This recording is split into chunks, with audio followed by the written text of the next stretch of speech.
오늘도 레전드 채널에 와주셔서 정말 감사합니다. 오늘의 사연은 사연자분이 우연히 본 아내의 핸드폰에서 등산 동호회 사람들과 바람난 사실을 알게 되었는데요. 사연자분이 친구와 함께 아내와 그 동호회 사람들이 불륜하려는 현장을 덮쳐 시원하게 복수한 사연입니다. 그리고 덮친 후 사연자분의 손에는 중요한 물건이 들려 있었는데요. 이 물건이 바로 복수의 핵심이 되는 물건이었습니다. 과연 이 사건의 전말이 무엇인지 사연 시작하겠습니다. 안녕하세요. 저는 서울에 살고 있는 50대 남성입니다. 본래 서울에 있는 회사 본사에서 근무를 하고 있었다가 정부 지원금 명목 비슷하게 회사가 지방으로 내려가게 되어서 현재는 지방에서 근무를 하고 있습니다. 회사에 내려간 지 4년 정도 되어서 자연스럽게 아내와 주말 부부로 지내게 되었지요. 아들 1명, 딸 1명이 있는데 아들 한 놈은 군대에 가 있고 딸은 외고를 졸업해서 외국으로 화학 관련한 과가 있는 대학교로 진학을 하였습니다. 그래서 지금은 아내와 저 둘만 지내는 거와 마찬가지입니다. 제가 멀리 떨어져 있는 관계로 금요일날 퇴근하고 서울 집으로 가고 있습니다. 주말 부부죠. 아내는 피아노 학원을 운영 중입니다. 학교에서 시간 강사로 활동하다가 피아노 학원을 내고 밑에 선생님들을 두고 운영을 하고 있죠. 둘 다 맞벌이이고 어느 정도 자리를 잡은 상태라 부족하지는 않게 살고 있습니다. 사이도 뭐 그렇게 다정다감하지는 않아도 제가 주말마다 올라가면은 아내는 저한테 건강식이며 뭐며 좋은 음식 많이 챙겨주고 사이가 나쁘지는 않습니다. 그렇게 매주 주말마다 제가 올라갔었는데 최근 회사에서 큰 거래처와 일을 처리하는 게 있어서 늦게까지 일을 하고 퇴근하고서도 일을 하니 피곤해서 주말에 올라가지를 못했습니다. 그렇게 한두 달쯤 어느 정도 일이 마무리되고 주말에 올라간다고 아내에게 말을 하고 집에 갔습니다. 이때 제가 아내의 이상한 낌새를 눈치챈 거죠. 금요일날 밤에 집에 도착하고 아내와 함께 막걸리집에 가서 취할 정도로 한잔했습니다. 그렇게 아내와 즐거운 시간을 보내고 집에 가서 씻고 잠에 들려고 하는데 도통 잠이 안 오는 겁니다. 아내 먼저 재우고 제가 침대에 누워서 책을 읽는데 자꾸 아내 쪽 핸드폰에서 빛이 나는 겁니다. 책 읽는데 자꾸 시선이 아내 핸드폰 쪽으로 가서 핸드폰을 엎어두려고 하는데 메시지가 수백 통이 와 있는 겁니다. 뭔가 이상하더라고요. 무슨 큰일이 생긴 건가 해서 아내 핸드폰을 켜서 보았습니다. 네이버 밴드라는 곳에서 온 메시지더라고요. 카톡은 아니었고요. 방 제목이나 말하는 거 보니 등산 동호회인 것 같아서 그러려니 했습니다. 대화하는 이야기도 주말에 어떤 산에서 몇 시까지 모이고 뭘 먹을지 투표하고 이런 거더라고요. 방 안에는 몇십 명이 있었고요. 근데 그 밑에 있는 채팅창이 이상하더라고요. 한 명과 대화 중인 채팅창, 그리고 아내를 포함한 4명이 있는 채팅창, 이렇게 2개가 있는데 4명이 있는 채팅창 방 제목은 설악 번개고 1명이 있는 채팅창 방 제목은 그냥 하트 이모티콘 하나였습니다. 둘 다 들어가서 확인을 하니 4명이 있는 채팅방에는 저번에 간 동해바다 쪽 땡땡 횟집 회가 예술이다. 가격 대비 맛이 최고다. 또 가자. 이번엔 어디 갈까? 뭐 이런 거더라고요. 딱 보니까 제 아내가 바람 핀다는 것을 알겠더라고요. 동해바다 이야기는 아내가 저 몰래 바다로 여행 간 거라는 것도 알겠고요. 1명 있는 채팅방을 들어가 보니 이번 주말에 2차 노래방 끝나고 우리끼리 탈 가서 놀자고 확인하면 톡 지우고 이런 메시지가 와 있더라고요. 너무 기가 막혀가지고 그동안 메시지 주고받은 것은 또 지웠는지 그렇게 많은 양의 메시지가 있지도 않더라고요. 자는 아내를 깨워서 당장이라도 깽판 치고 싶었지만 일단 한숨 고르고 어떻게 해야 할지 생각을 했습니다. 이런 비슷한 일로 이혼까지 한 제 초중고 동창 제일 친한 친구에게 전화를 했습니다. 어떻게 해야 될지 모르겠다고 정말 너무 큰 배신감 때문에 어찌할지를 모르겠고요. 다행히 친구는 자고 있지 않았고 제 전화를 받아서 이야기를 해줬습니다. 본인이 이혼 소송을 해봤지만 우리나라 법률상 간통죄도 없어지고 큰 돈을 받지는 못한다. 그리고 너가 살아온 세월 때문에 더더욱 큰 금액을 얻으려고 이혼 소송을 하는 건 소용이 없다고 하더라고요. 절망스러워서 방 한켠에서 친구의 목소리를 들으며 꺽꺽 숨죽이며 울었습니다. 근데 친구가 약해지지 말고 이혼 소송은 소송대로 하고 아주 그놈들이 현장을 덮쳐버려서 개망신을 줘야 한다고 하더라고요. 당장 다음 만남이 언제냐고 저한테 묻더라고요. 저는 이번 주말에 땡땡산에서 있는 것 같다고 하니 본인이랑 같이 가서 그 현장을 덮치자고 하더라고요. 아주 개망신을 주고 그 남자놈 집안에도 다 알려야 한다고 말하고요. 본인이 제일 후회되는 게 상처받아서 질질 울고 아무런 복수도 못하고 당하기만 하고 이혼은 이혼대로 하고 소송 과정에서 상처만 받은 게 그렇게 후회가 된다고 하더라고요. 그 이야기를 들은 저는 알겠다고 했습니다. 저 혼자 이 상황을 해결하려고 하면 아무것도 못했을 겁니다. 비슷한 일을 먼저 겪은 친구가 있어서 천만다행이라고 생각했죠. 주말 오전에는 저희 부부 둘 다 각자 볼일을 보고 쉬느라 터치를 안 합니다. 오후에 밥 먹을 때만 같이 만나서 이것저것 하는 시간이 시작되는 거죠. 그래서 주말이 된 저는 오전 일찍 친구를 만나야 한다고 아내한테 말하고 집에 나왔습니다. 친구 만난다고 하니 본인도 오늘 모임이 있다고 일찍 나갔다가 늦게 들어오니 저한테 친구랑 저녁까지 먹고 오라고 하더라고요. 안 봐도 비디오죠.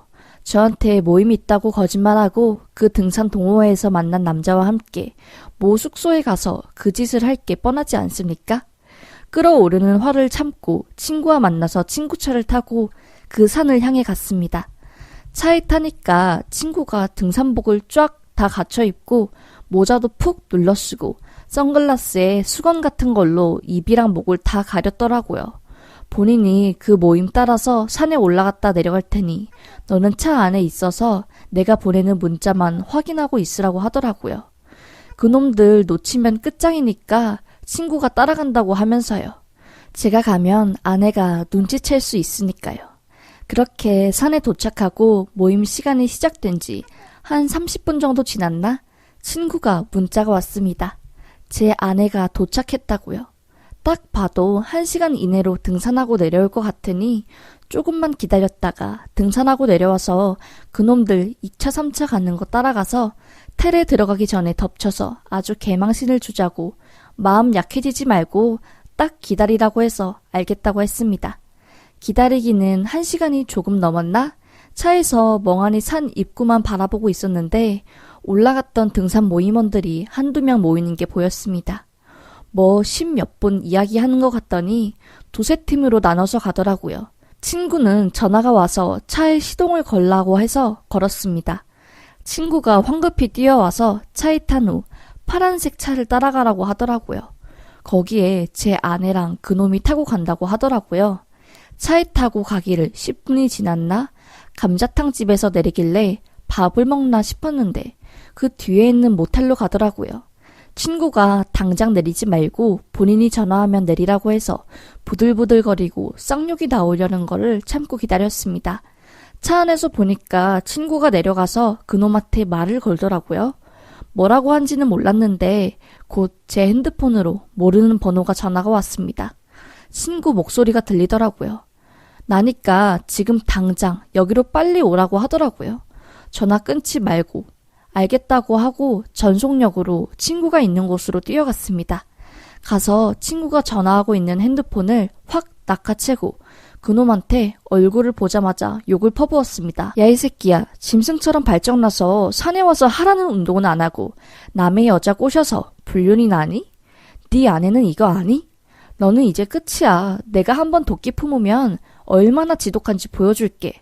라고 말하니 그놈도 저한테 똑같이 퍼붓고 당신 뭔데 남의 핸드폰 잡고 이래라 저래라 하면서 있는 허세 없는 허세에 가오 부리더라고요. 아내는 제 얼굴을 보고 깜짝 놀라서 당신 여기 왜 있어? 미쳤어? 여기가 어디라고 온 거야? 대체 언제부터 따라온 거야? 친구들 만난다며. 라고 소리치더라고요. 내가 너 불륜 저지르는 거 모를 줄 알았니? 내가 주말에만 집에 오고 해서 나 없는 동안 아주 너 동해바다로 여행도 갔더라? 내가 지금 니네 두 놈들 패주려는 거 옆에 친구도 있고 차마 니랑 산 세월을 생각해서 마지막으로 참는 거야. 지금 잘못한 게 누군데 큰 소리야? 라고 하니 아내는 제가 동해바다 간 것도 안다는 사실을 말하니 변명할 여지도 없어 보였는지 입만 벌리고 벙 쪄서 그 남자한테 미안하다고 말하며 저를 끌고 가려고 하더라고요. 끝까지 그놈이 제 앞에서 미안한 기색 하나 없이 당당히 씨팔씨팔 하면서 혼자 욕을 하고 있는 모습을 보니 고삐가 풀려버렸습니다. 제가 그놈 얼굴에 주먹을 꽂아내렸고 그놈도 제 얼굴에 주먹을 꽂더라고요.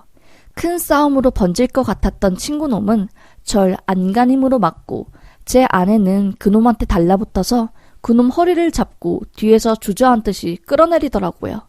그렇게 친구놈의 만류로 끌려가다시피 친구 차에 탔고 그놈도 아내가 울고불고 제발 그만하라고 다 본인 잘못이라고 가자고 제발 가자고 하며 그놈을 달래며 가더라고요. 참 나한테 오는 게 아니라 그놈한테 달라붙는 모습이 아주 뭐 같았네요. 제 친구가 차에 타서 진정하고 그놈 핸드폰 가지고 있지? 라고 묻더라고요. 그놈과 말싸움을 벌이느라 핸드폰의 존재를 까먹었던 저는 모르겠다고 어떻게 하는지 모르겠다고 하니까 친구가 깜짝 놀라면서 그걸 모르면 어떻게 하냐고 저한테 화를 내더라고요. 일부러 그놈 핸드폰을 가져오라고 친구가 핸드폰을 잃어버렸다고 거짓말치고 그놈 핸드폰을 빌려서 저한테 전화한 거라고 합니다. 허겁지겁 친구가 밖에 나가서 두리번 거리더니 바닥에서 다행히 핸드폰을 주워오더라고요. 아마도 그놈과 몸 다툼을 할 때 떨어진 모양입니다. 그놈도 정신이 없어서 핸드폰 챙길 생각을 못한 것 같더라고요. 친구가 산에 올라가면서 제 아내와 그놈이 서로 밀어주고 당겨주고 등등 스킨십하는 사진을 뒤에서 찍었다고 합니다. 그 사진을 보내줄 테니 제가 아내의 핸드폰에서 본 불륜 사실을 싹 다 적어서 그놈 핸드폰 카카오톡 단톡에 다 뿌리고 그놈 전화부에 가족들 찾아서 보내라고 하더라고요. 그래야지 그놈한테 진짜 복수를 하는 거라고요. 저는 진짜 순간 친구가 천재인 줄 알았습니다. 순둥했던 친구가 이런 면이 있을 줄은 몰랐네요. 친구의 말대로 그놈 카카오톡에 전부 제가 적은 내용과 사진들을 뿌렸고 그놈의 아내로 추정되는 사람에게까지 야무지게 싹 다 보냈습니다. 등산 가서 불륜 저지르는 놈이 실체라면서요. 싹 다 보내버리고 그놈 핸드폰을 다시 그 장소에 가서 던져버리고 왔습니다. 친구는 저한테 이제부터 시작이라면서 소송 준비하고 이것저것 자료 모으면 더 마음 무너질 일 많으니 단단히 마음 먹으라고 하더군요. 알겠다고 하고 집으로 돌아와 주말 부부로 지내 얼마 없는 제 짐을 챙겨 회사에 있는 저희 집으로 내려갔습니다.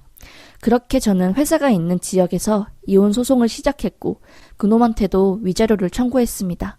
아직 그 연놈들과의 재판은 진행 중입니다. 재판이란 게 하루아침에 끝나는 게 아니더라고요. 그리고 아내가 결국 저에게 외로워서 그랬다고 이실직고를 하고 미안하다고 사과를 했지만 저는 이미 마음이 돌아선 상태였고요. 아들이 군대에서 나올 때까지 이 모든 사실은 비밀로 하기로 했습니다. 군대에 있는 아들이 이 사실을 들으면 어떤 짓을 할지 모르니까요. 딸에게는 한국에 오면 제가 말하겠다고 하고 아내에게 말해놨습니다. 아내가 울고불고 미안하다고 빌었지만 저는 이 소송을 끝까지 할 계획입니다. 정말 동호회에서 불륜이 많이 일어난다고 듣기는 했지 실제로 저한테 일어날 줄은 상상도 못했네요. 하긴 제 친구 녀석도 그런 이유로 이혼했으니 말 다 했죠. 참 힘들지만 아이들 생각하고 도와준 친구 생각해서라도 힘내볼 생각입니다. 라는 사연이었습니다. 정말 사연자분이 참 힘드셨을 것 같아요. 그래도 비슷한 일을 먼저 겪으신 친구분이 함께 곁에서 도와주고 지지해 주셔서 다행이라는 생각이 드네요. 얼른 마음 수술이고 잘 해결하셨으면 좋겠습니다. 그럼 오늘도 레전드 사연을 시청해 주셔서 정말 감사합니다. 다음 사연도 더 재밌고 몰입도 높은 사연으로 찾아뵙겠습니다. 항상 행복하시고 건강하세요. 감사합니다.